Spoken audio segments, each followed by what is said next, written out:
Welcome to the Fitness Plus Technology Podcast for club owners, operators, and fitness professionals.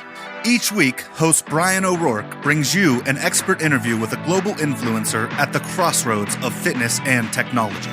You gain the insights, tools, and inspiration you need to stay connected to the pulse for what matters most for your business in the age of exponential technologies.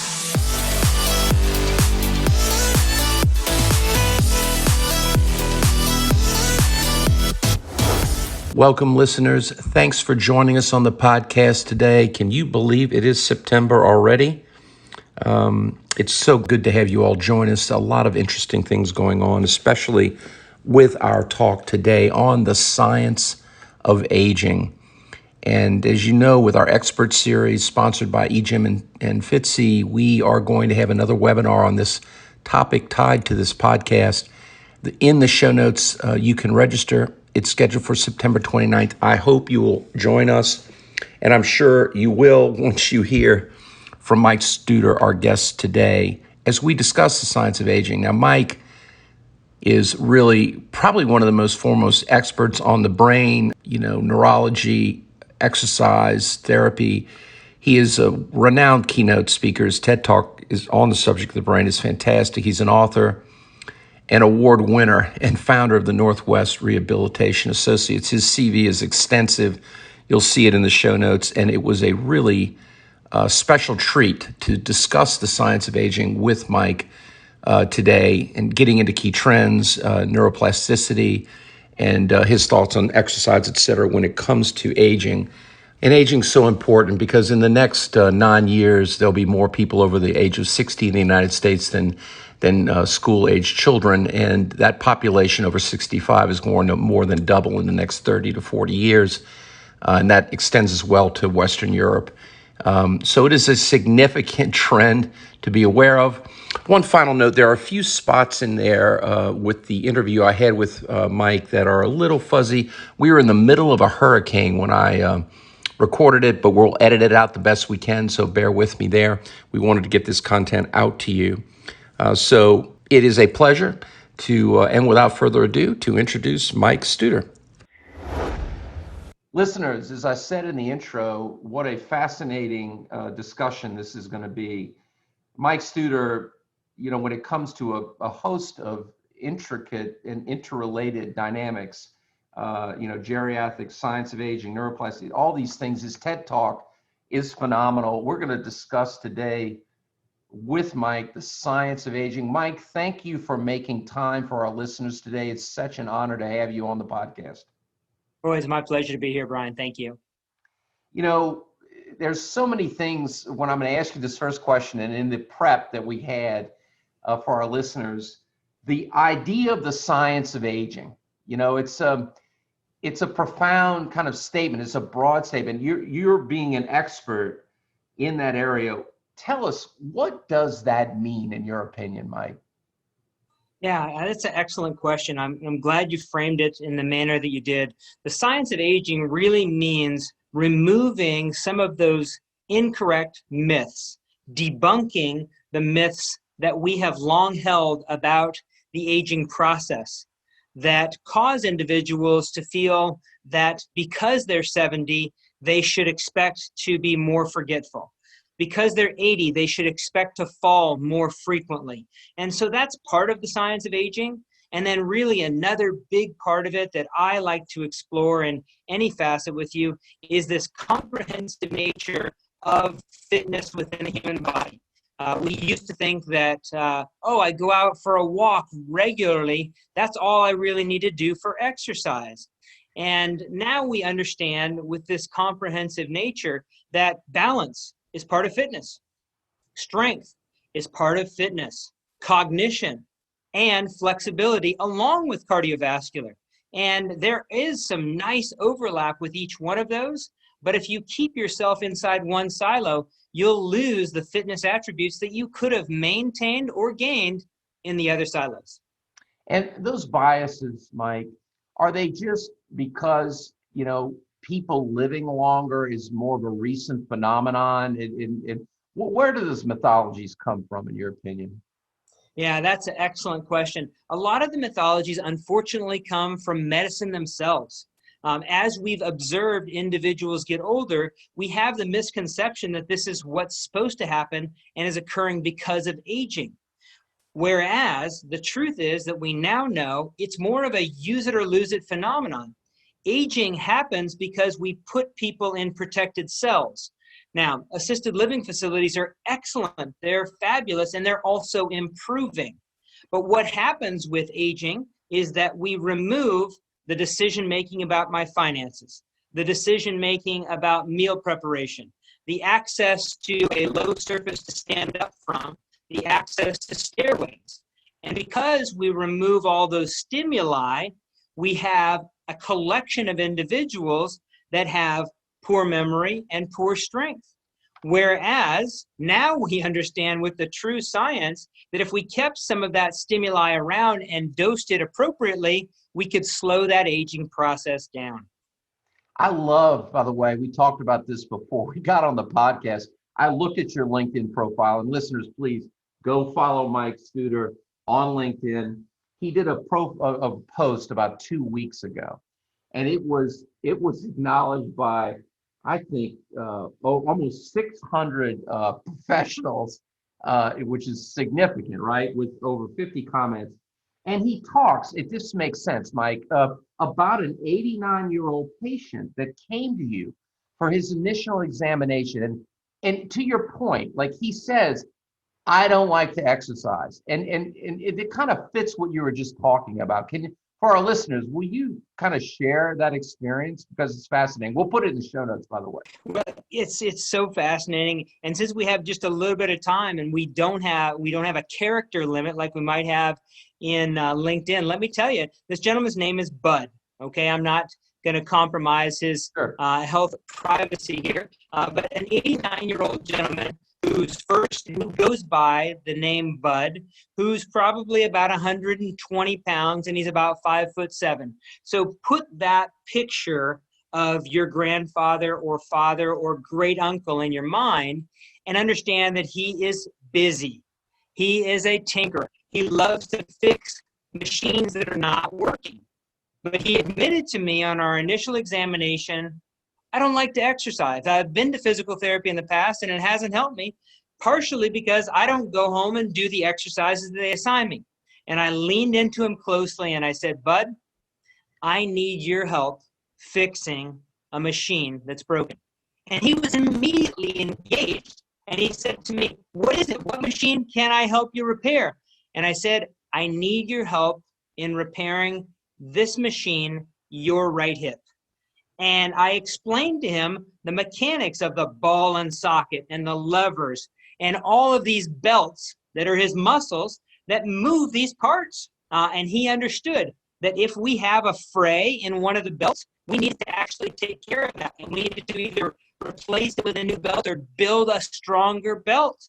He immediately glommed onto that, adopted it, and I gave him only 2 things to work on to tinker with the machine. And he spends now what he perceives to be productive time in his day working on that machine. Otherwise, he feels like exercise is a waste of time. It's not getting things done.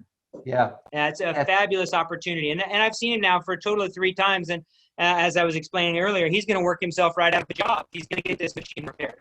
You know, so it's how you your expertise is how you reframe the thinking around it that makes it, and that's what the whole exercise component where someone perceives it as a struggle, and like we were talking about before, versus gamifying it or making it a different experience, which gets in the way, or it eliminates people getting in the way of their own predisposition or preconception, right? Yeah, that's right. And that's why, a lot of the traditional exercise machines that are out there force someone to feel like they are that lab rat or that guinea pig or that hamster on a wheel. And they disqualify the human persona and the personality and that drive. We know, Bryan, that intense exercise is twice as superior as even moderate exercise, right? I mean, that's scientifically proven. 150 minutes of exercise per week is sufficient to do a lot for your body, but it only takes 75 minutes if you're high intense. Yeah. So if we've engaged someone and taken it to the level that they want to see the purpose of, and that they are actually one with the machine, something like, a brand that I work with a lot is eGym, and they have actually taken the user-machine interface and just completely dissolved it into something that you are Ready Player One. You are stepped up and you are Tron. You are in the machine, and you are the one that is making it through to the other end, to a new high score, to a new personal best. Not just exercising because I think this might translate into something for my body. Yeah, that's so important. The idea of making it easier and eliminating those objections. Now, your TED Talk, I loved it. Yeah, really enjoyed it, on neuroplasticity. And kudos to you for that. It's a fantastic talk. It will be in the show notes. Fantastic. You talk about, neuroplasticity kind of being like construction work, road construction work, the way we think about how our brain works and what that means, and restorative and how the brain recovers. And how does that relate to aging, and what are the implications of neuroplasticity? Yeah, and directly related to aging, neuroplasticity tells us that if we stop traveling over a road, that weeds are going to grow up on that road. Yep. Right? And the more we travel over that road, the more we can afford to pave it and create an information superhighway. And that's true with regard to cognition. Can I still do multiplication? It's true with regard to memory. Can I still remember 5 grocery list items? It's true with regard to balance. Can I still sense that I'm back on my heels right now and how I need to recover? It's true with reaction speed and strength. So all of those things, that it's the use it or lose it phenomenon, specifically neuroplasticity, per your question, in direct relationship to aging. Use it or lose it, travel on the road or cover it up with weeds. And the more diverse you can make your connections prior to a disease process, prior to aging having influence, then the more redundancy you have. So now, the more alternate routes you can have. If you lose a main route because of a stroke or because of a neurofibrillary plaque or tangle, which is what happens in Alzheimer's disease, it takes a lot more of those prions and takes a lot more of that beta amyloid, terms that we use about the physiology of Alzheimer's disease, before anyone can even clinically or socially detect that you are experiencing problems. Yeah. And so given that, because that's a massive dynamic, obviously, as you've articulated in your work, when it comes to aging, is that concept and what we can do preventatively. What do you see as a couple of the key trends that are going on? What do you see with respect to these very important issues and opportunities that you described in the near-term future? Yeah, I love that, because when you talk about neurologic injury or the process of aging or recovering from orthopedic injury, there is a commonality that's appearing across all of those. And that is, you can use exercise as a preventative tool. You can use exercise as a health tool, to help you with recovery. And we also clearly understand that exercise is not just for the body. And that's what we used to think.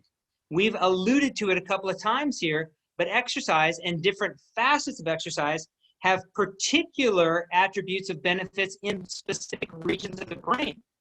So if I do longer endurance exercise intervals, I'm going to help my hippocampus with regard to formation of memory. If I do high speed exercises, they're going to help me with my motor coordination, visuospatial. And if I do things that force me to sustain my attention, it's going to cause my frontal lobe to be able to stay viable. Now that's just brain and body. And I'll elaborate for one more point.